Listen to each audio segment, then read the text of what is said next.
Okay तो हमारे chapter का नाम है नंबर सिस्टम्स। तो चैप्टर को पढ़ने से पहले हम कुछ नंबर्स के बारे में जान लेते हैं, जैसे कि नेचुरल नंबर्स। ठीक है, तो हम सबको पता है कि नेचुरल नंबर्स क्या होते हैं, ऐसे नंबर्स जो 1 से स्टार्ट होते हैं। ठीक है, ये तो अंडरस्टूड है, सभी क्लासेस में हमने पढ़ा हुआ है। ठीक है, तो all positive numbers starting from 1 are natural numbers, और उनको हम डिनोट करते हैं कैपिटल लेटर एन से। ठीक है, तो जितने भी पॉजिटिव नंबर्स जो होते हैं जो 1 से स्टार्ट होते हैं उनको हम नेचुरल नंबर्स बोलते हैं। ओके, और उनको हम डिनोट करते हैं कैपिटल एन से। ठीक है, जैसे कि यहाँ पे देखो that is N is equals to 1 2 3 4 5 and so on. ठीक है, अप टू इंफिनिटी तक। ठीक है, तो नेचुरल नंबर्स क्या होते हैं, नेचुरल नंबर जो होते हैं, जितने भी नेचुरल नंबर्स होते हैं वो सारे के सारे पॉजिटिव नंबर्स होते हैं और वो 1 से स्टार्ट होते हैं। ठीक है, सेकंड टाइप ऑफ जो नंबर है वो हमारे पास क्या है, होल नंबर्स। ठीक है, तो होल नंबर्स क्या होते हैं, देखो यार, होल नंबर्स भी जो है वो नेचुरल नंबर्स ही होते हैं, लेकिन उनमें एक चीज ऐड हो जाती है, जीरो। ठीक है,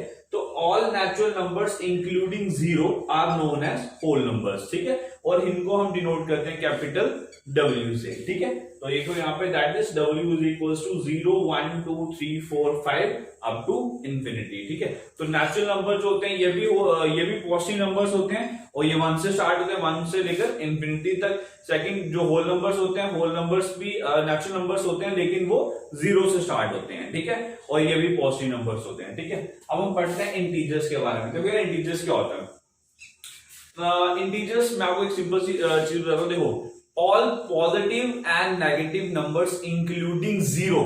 ठीक है, मतलब जितने भी पॉजिटिव और नेगेटिव नंबर्स हैं including zero are known as integers. उनको हम क्या बोलते हैं, इंटीजर्स बोलते हैं। ठीक है, अगर कोई पॉजिटिव नंबर होगा तो वो भी इंटीजर हो सकता है, अगर कोई नेगेटिव नंबर होगा तो वो भी इंटीजर हो सकता है। ठीक है, तो जो हमारा जीरो है, जीरो भी क्या है, एक इंटीजर है। ठीक है, तो याद रखिएगा all positive and negative numbers including zero are known as integers and are denoted by, और इनको हम किससे डिनोट करते हैं, कैपिटल आई से डिनोट करते हैं। Therefore i is equals to -3 -2 -1, कुछ जैसे -100 -50 -25, ये भी हमारे पास क्या होता है, इंटीजर होता है। ठीक है, तो जस्ट ये एग्जांपल यहाँ पे लिखी गई हुई है कि बताने के लिए कि हमारे पास इंटीजर्स जो है वो क्या होते हैं। ठीक है, thank you.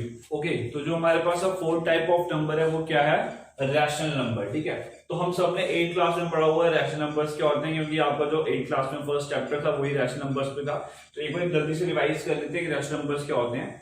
Rational numbers are those numbers which are in the form of p by q। ठीक है, रैशनल नंबर जो है ये ऐसे नंबर्स होते हैं जो किस फॉर्म में होते हैं, p by q की फॉर्म में होते हैं। ठीक है, where p and q are integers, जहां पे हमारे पास p and q है वो क्या होते हैं, इंटीजर्स होते हैं, and q is not equal to 0। ठीक है, ये हमारी कंडीशन है कि जो हमारा रैशनल नंबर है वो p by q की फॉर्म में होना चाहिए, p and q जो है वो इंटीजर्स होने चाहिए, और q जो है वो आपका 0 नहीं होना चाहिए। ठीक है, तो कुछ एग्जांपल्स लेते हैं और देखते हैं कि इनमें से कौन सा आपके पास रैशनल नंबर है और कौन सा नहीं है। ठीक है, जैसे सपोज करो यहाँ पे मैंने एग्जांपल ले ली, यहाँ पे जैसे सपोज को एक नंबर ले लिया मैंने 2/5। ठीक है, तो मुझे चेक करना है कि ये एक रैशनल नंबर है कि नहीं है। ठीक है, तो सबसे पहले हम क्या चेक करेंगे कि क्या ये p/q की फॉर्म में है। ठीक है, तो बिल्कुल हाँ, ये p/q की फॉर्म में। ठीक है, और इसमें जो p है वो आपका 2 है एंड q जो है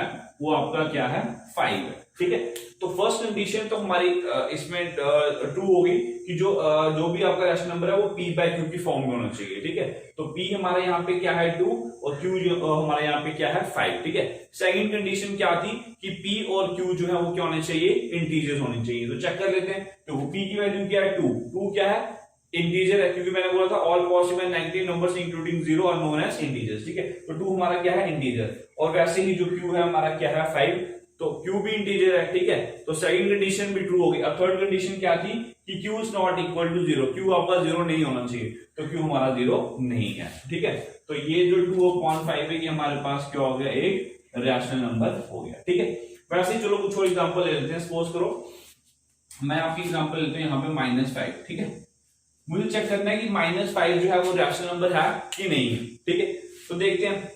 सबसे पहले ये होना चाहिए p by q की फॉर्म में होना चाहिए। ठीक है, यहाँ पे -5 है तो यहाँ पे p तो है, q नहीं है। अब देखो बेटा, कोई जैसे कोई भी नंबर हो ना तो उसके नीचे हम 1 लिखते हैं। जैसे ये -5 है, तो अगर मैं -5/1 लिखूंगा तो इसका मतलब भी क्या रहेगा, -5 रहेगा, वो हमारे अंडरस्टूड है। ठीक है, तो जो भी कोई अगर कोई नंबर है उसके नीचे कुछ नहीं है तो उसके नीचे क्या होगा, हमेशा 1 होता ही होता है। ठीक है, तो जैसे ये -5 है तो उसको हम लिख सकते हैं -5/1। ठीक है, तो यहाँ पे जो आपका p है वो आपके पास क्या हो गया, -5 हो गया। ठीक है, और जो q है आपका वो आपके पास यहाँ पे क्या हो गया, वो 1 हो गया। ठीक है, तो ये p/q की फॉर्म में आ गया। p और q इंटीजर्स हैं, p की वैल्यू -5 है, -5 इंटीजर होता है, q की वैल्यू 1 है, 1 इंटीजर होता है। ठीक है, और लास्ट कंडीशन भी सेटिस्फाई है कि q जो है वो 0 नहीं होना चाहिए। q यहाँ पे 0 नहीं है, q आपका क्या है, 1 है। ठीक है, तो ये हमारे पास जो -5 जो है ये भी हमारे पास क्या होता है, एक इंटीजर होता है। ठीक है, ओके, तो अब हम जल्दी से एक और एग्जांपल ले लेते हैं। जैसे सपोज करो हमें चेक करना है कि 0 क्या 0 हमारे पास रैशनल नंबर है कि नहीं है। ठीक है, अगेन 0 है, तो 0 के नीचे सपोज करो कुछ नहीं है, तो यहाँ पे क्या होगा, हमेशा की तरह जैसे कुछ नहीं है तो हम 1 लिख सकते हैं। तो यहाँ पे सपोज करो 0 के नीचे हमने यहाँ पे 1 लिख दिया। ठीक है, ओके, सबसे पहले क्या देखना है कि p/q की फॉर्म में है, हाँ p/q की फॉर्म में है ये। ठीक है, तो यहाँ पे p जो है वो आपका क्या है, 0, और q जो है वो आपका क्या है, यहाँ पे 1 है। Very good. ठीक है, तो p जो है वो 0 है और 0 इंटीजर होता है, हमने पढ़ा हुआ है। q की वैल्यू कितनी है, 1 है, 1 इंटीजर होता है। ठीक है, और ये भी कंडीशन सेटिस्फाई है कि q आपका 0 नहीं होना चाहिए। तो q आपका 0 नहीं है, q 1 है। उसने ये कहा था कि q 0 नहीं होना चाहिए, उसने ये नहीं कहा कि p 0 नहीं हो सकता। p आपका 0 हो सकता है, बस q जो है वो आपका 0 नहीं होना चाहिए। ठीक है, तो अगर हम बात करें 0 की, तो 0 भी आपके पास क्या है, एक रैशनल नंबर है। ठीक है, चलो जल्दी से एक और एग्जांपल देखते हैं। जैसे सपोज करो आपके पास नंबर है -9/0। ठीक है, मुझे बताना है कि ये -9/0 जो है ये आपका रैशनल नंबर है कि नहीं। ठीक है, तो वो हम कैसे बता सकते हैं, देखो सबसे पहले भाई p/q की फॉर्म में है, हाँ p/q की फॉर्म में है। ठीक है, यहाँ पे जो p है वो आपके पास -9 है और q जो है वो आपको 0 है। ठीक है, बट यहाँ पे हमें सामने दिख रहा है कि हमारी यहाँ पे एक जो कंडीशन है वो सेटिस्फाई नहीं कर रही है, और वो क्या है कि जो आपका q है वो 0 नहीं होना चाहिए। बट यहाँ पे आपका q 0 है, तो इसलिए ये जो है आपका रैशनल नंबर नहीं है। ठीक है, तो रैशनल नंबर कुछ नहीं है, रैशनल नंबर बस यही है कि रैशनल नंबर जो होते हैं वो p/q की फॉर्म में होते हैं। ठीक है, जिसमें p एंड q जो है वो इंटीजर्स होने चाहिए और q जो है वो आपका 0 नहीं होना चाहिए। ठीक है, तो इस तरीके से आप कोई भी नंबर फाइंड कर सकते हो वो रैशनल नंबर है या वो रैशनल नंबर नहीं है। ठीक है, थैंक यू।